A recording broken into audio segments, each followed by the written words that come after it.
back to the Ginger Snap podcast. I'm Rachel. And I'm Stephanie. We are super excited for our topic this week. We are going to be talking about rebuilding trust after trauma. This is attempt number 2 at filming this episode. My audio got messed up somehow last time, so That was super weird. it was super weird. The first time that's ever happened, Yeah. too. We've never had that happen before. So, but we are even better prepared this time. So Rachel came up with an excellent analogy for rebuilding. Rachel, go ahead and kind of introduce the metaphor that you've came up with, because I think it's pretty brilliant. Yeah. So if you think about trauma itself, the main part of that is trying to identify your trauma and rebuilding everything from there. So I was thinking, in terms of like natural disasters and things like that, when it damages a home, the natural disaster is your trauma, what you've gone through. Everybody's trauma is different. There's so many different types of natural disasters. And so you're rebuilding your home, which is your house, yourself, after trauma.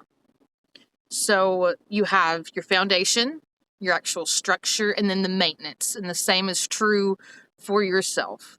You have to have a stable foundation, your structure, your framework of the actual work that you're putting in, and then maintaining, all the things afterwards to keep your home clean and safe. So your natural disaster happens. You have your trauma. And you need someone to come out and assess the damage, and you're going to rebuild, And so with yourself, you only have one you. You don't get another one. This is it. So you're keeping your foundation. Your body is your foundation. So there may be cracks in that. And so the contractor, who is your therapist, has to figure out structurally what is safe to keep. Your therapist tries to, in that stage, form a plan of how to best treat your experiences, your trauma, what's going to work best for you. So that's your planning stage of identifying your trauma and what your goals might be. Talking about, do we need to set boundaries, things like that. And while your contractor for your home, they're going to be busy like hiring all the people that it's going to take to rebuild this house. So they're also in the planning stages as well. Okay, so we've laid the foundation, everything's set, you're good to go on your structure. So your framework of your house and putting in your windows and doors. So for therapy, that looks like, to me, you are putting in the work. Hold on 1 second. Pause it. I apologize for that, guys. My dog was being ridiculous and making me laugh, and I tried to focus. I could not ignore it anymore. He's just too silly. All right, okay. back to what Rachel was saying. So I think I was talking about the windows and the doors. Like, you have in your structure, you've got the frames of the wall, everything interior, you're working on it. The windows are put in place, the doors are there. And so for therapy, that would be like, you have your boundaries. You know what they are, and you're putting them in place, and you're putting in the therapy work and doing all the things to heal the trauma. For me, that's EMDR. It's the rapid eye movement desensitization. And so there's really, unlike building a house, because typically people can build a house quickly. It's not true for trauma. So be patient with yourself. Sometimes this step takes a while. So, There's no specific timeline. No. Because every trauma is different. Everyone is built different, so Mhm. to speak. You know, you And got you're different personalities, different life experiences. Yep. Someone, you know, can try to tell you like, oh, well, that was 6 months ago. Shouldn't you be doing better by now? But no, don't ever let anyone put a timeline on your healing. because everybody's trauma is different. Everybody's natural disaster is different. And so, you know, whether it's a flood or a fire, you know, you have to wait until the water recedes before you can ever start. And it might take, you know, could take a year or more.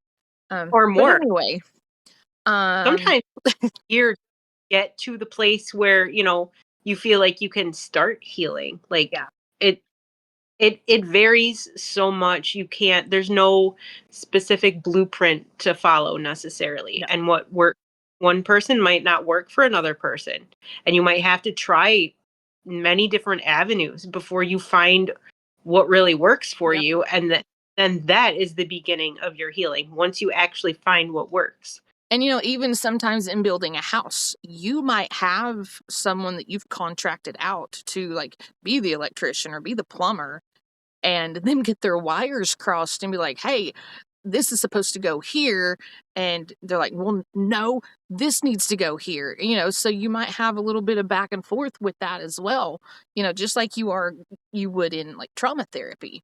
You're going to have good therapy sessions. You're going to have bad therapy sessions. But something really important for this stage specifically to remember is you have to learn to trust yourself again. Before you can trust anyone else, you have to be able to trust yourself. And speaking as someone who was raised to constantly doubt themselves, hence my BPD, sometimes you have to learn in adulthood to trust yourself for the first time. Mm-hmm. And then it's even more difficult because it's not like you're getting back to something. It's you are literally learning how to do this for the first time. Like, who am So I? yeah, exactly. Yeah. Who am I? And what do I want for myself? What do I want out of life? What makes me Hmm. happy? You know, that's the growing phase. That's why I think this analogy works so well. It does. I am in love with this analogy. The way, like, I when you first told me about it, I was like, oh my god, like I could see everything so clearly, and These, I these are the never, thoughts that live in my brain. no, Just that's good though. randomly. Yeah. Yeah. And so the third Smart. so the third part of this would be, you know, your structure is complete. The plumbing's done, the electrical's done, the drywall's up, the paint is there. It's, you know, you're moving in, whatever. You got to do some maintenance. You have to do maintenance, otherwise your house is going to fall apart. So in therapy, you know, maintenance would be maintaining those boundaries if you have to have them, and maintaining if you need it. Not everyone does, but if it requires medication, that you are compliant with that for however long it's needed through the guidance Hmm. of your physician or your therapist. And And consistent. maintaining those boundaries, maintaining, you know, a healthy support system, whether that's your therapist, whether that's a support group, um, anyone that you trust, family, friend, whoever. Yeah. So yeah, it's No, this yeah, is that's it.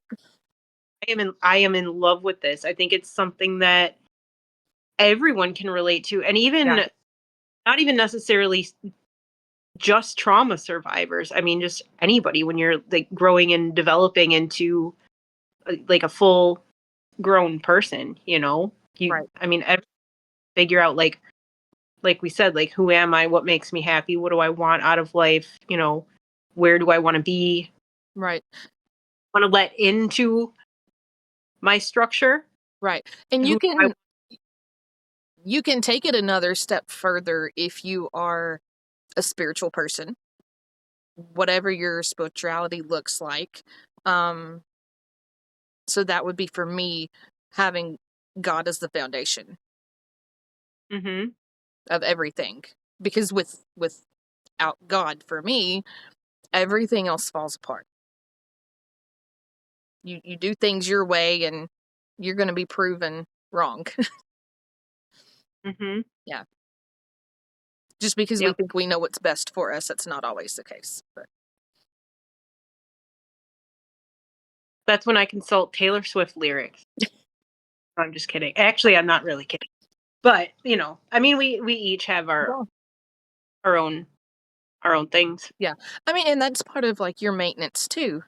Music is therapy. So maybe not for That's everyone, but my good therapy. I think a good majority of people with music is therapy. I think so, yeah. That's why there's so many different genres and so many Right. different, artists, and Yeah. everyone sees the world differently. So, you find the ones that speak to you and that resonate with you, and Yep. And that's it's funny, like my trauma playlist, it can go anything from like Ludacris to Reba. So I love that. So, there's yeah. there's like this big like variety of, you know.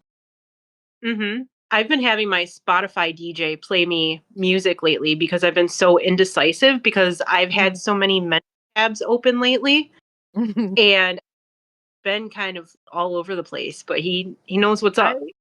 I feel the same way too, since we're on this topic and I mentioned EMDR earlier. I spent the last, with the exception of last week, the 4 previous sessions to that, when I was really supposed to be doing EMDR, was actually talk therapy. And if that's what you needed, then that's Yeah. okay. And You know, so I still see that as maintenance. I don't see that as a step back at all. Because in those moments, what I had to say, I needed validation. There's been a lot of things happen. Life is just hard.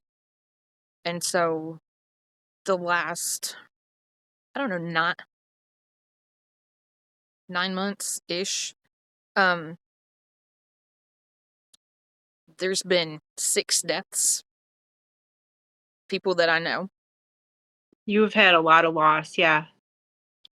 One I knew of. I didn't know, but it was a friend of my son, and he's 14. I believe she was 13 when she passed. She died of cancer. But that still, obviously, that affected me because it affected him, and that was a great loss for him. But the others have been family friends, people that I've known my entire life. And so it's yeah, the last 9-ish months have been pretty hard. Yeah. And that is a So lot of for less than a year. yeah, Yeah. And the human mind is not set up to necessarily cope with that very easily. no, and in that whole time period, um, I've been in school. And I'm so you are doing amazing But with just everything like, else. but it's like when you're doing something important, that's when all the things start happening. I'm not going to say they happened to me, but it still affected me. They happened around you. Yes. Yeah. And So, you were it by it. influenced my moods greatly. It reshifted my attention, my focus. However, it did motivate my drive even more so. It made me more conscious of, and I've always known this. I've grown up around people passing. My parents did not keep that from me. Um, Mm. at a young age, I was in the funeral home, So I've been around, I've been around death my whole life, but it's more, I don't say like in my face right now, but just how precious life is and that we can go at any moment.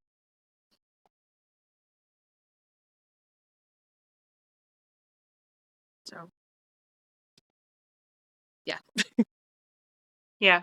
No, now I'm just reflecting on everything with me. Yeah. Yeah. I mean, That was, it makes you think, what can I do differently so that I can be here longer to live out my purpose, whatever it is I'm supposed to be here for. right. What can I do to make sure that happens? But again, we're not promised tomorrow. So Exactly. Sometimes all we can do is just take it one day at a time.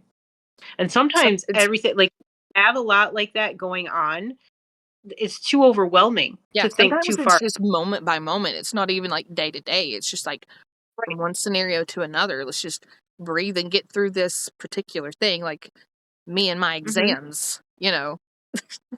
Let's get I through do. this test anxiety and get through this, and then we can go about the rest of the day. But right now, this is my focus. This is the important thing. So let's get through this first, and then we'll worry about everything else later.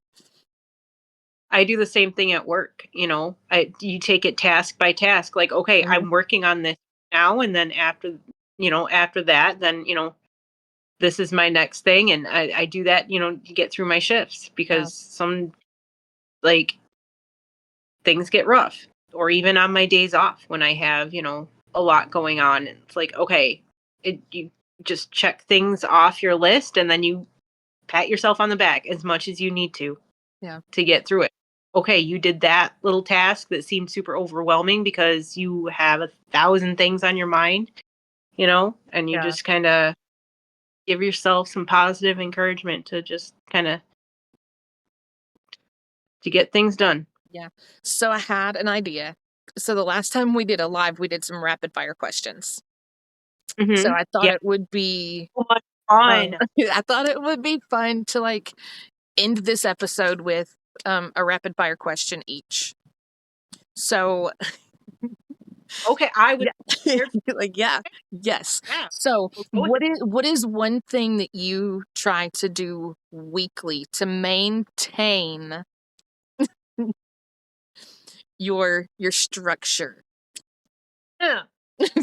Put you on the spot. I mean, journaling, I guess. I have a really cool journal that I bought like back in the fall. One of those big, like thick, Yeah. like leather bound ones. Hmm. And I just kind of my rule, because have always been like the person that's had like 100 different notebooks going, and like I have one for Yeah. each for something different. And I have this journal that I keep like next to my bed, and my rule for it is I am not allowed to say anything negative about myself. Like, I'm not allowed to talk down to myself at all. These are supposed to be rapid fire questions, and then I think last time they ended up questions. We're gonna go with it. It's okay. I I would I write down what I want to accomplish the next day, Mhm. and I write down what out of my list from the day before I accomplished that day. If I didn't get something done, or like I didn't get to something because, whatever else came up, I'm not allowed to like get down on myself about it. I just tell myself like, okay, this happened instead. You took care of that. Try again tomorrow. It's going to be okay. And I did that.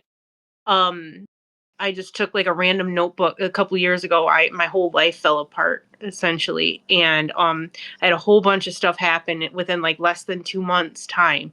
And I took a notebook that I had laying around, and I did the same thing, and that's how I put my entire life together in less than 2 months. So I thought, you know what, that worked really well the last time. So I'm gonna try it again and just be consistent with it, and not use it for like such a specific thing. Just keep it kind of Mhm. continuous going, because Yeah. it helps. Like, if I get in a depressive episode, it does help to kind of flip back and look and see like, okay, look where you were at a month ago or 2 months ago or whatever. Look where you were at last week, and look at everything you've accomplished, in the past 7 days. And it helps me like refocus my mind and not get stuck in that cycle of like, oh my God, I'm so frustrated, you know? Yeah. So, so that's my answer, is journaling. My rapid fire answer. Hold on. I gotta think of a question for you. Um, what do you do if you need like to cheer yourself up? If you need like an instant like I need to cheer myself up and not spiral. Music is always the first answer. Like, period. Yeah. Like, yeah. I That, need to be by myself, no distractions, headphones on or earbuds in, whatever. Um, yeah. and just completely like distance myself from everything. Sometimes that means car karaoke down the road, taking a I drive and just think that. cranking the radio up. Depending on the scenario.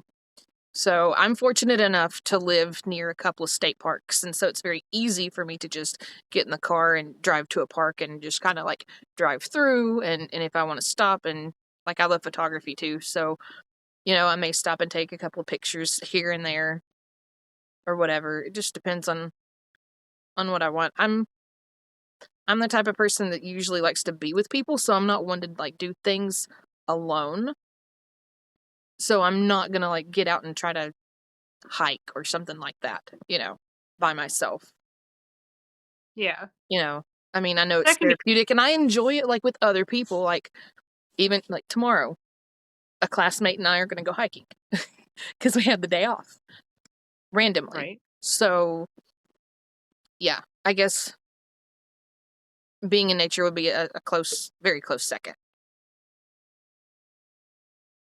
Being in nature is very grounding, and It is. I live in a pretty cold state for most of the year. You Mhm. know, I live in the same state all year. That's not what I meant, but like my state that I live in is pretty cold for most of the year. So Yeah. like now that it's just starting to kind of warm up to where I can, get out and walk because I have a couple state parks near me too, and Hmm. different, nature preserves and all that. So that's also another thing that I like to use to kind of calm myself and ground myself and regulate my nervous system when things get a little chaotic. Yeah. Good I don't know. stuff. We're kind of gonna like dabble a little bit in these theories too. Whenever I don't know why I just randomly thought of this. Like we were talking about nature and everything. The blue theory, the blue mind I'm theory. it. So, Yes. so that directly relates to um what we're talking about. So, if you want to, I mean, people can look that up on their own, but if you want to hear us discuss it, you don't have to wait till season 2, which is Which not far away. Later, couple. I don't know, we're talking like maybe later this month, maybe towards Mhm. the end of March, beginning of April ish, at the turn of the new season. So, be on the lookout for that. Each season is a new season here on Literally. the Gen. I mean, that's kind of like our thought process was thank you, James Vanderbeek, for bringing that to our attention. Thank you. I lost it again I know. about him the other right before I fell asleep. I just randomly like started crying into my pillow. I miss him Oh, so so much. sad. But he had like if you've not watched it, he had a great video, and I don't know what platform, I can't remember what platform he posted it on, but it was about don't make your New Year's resolutions in the winter, make them in the springtime when everything new is blooming and coming. And so that makes so much sense. So hence, the reason for us starting each new season literally at the turn of the season. So I think he posted it on all his socials because I first saw it on TikTok, but I think he posted it on Facebook and Insta too.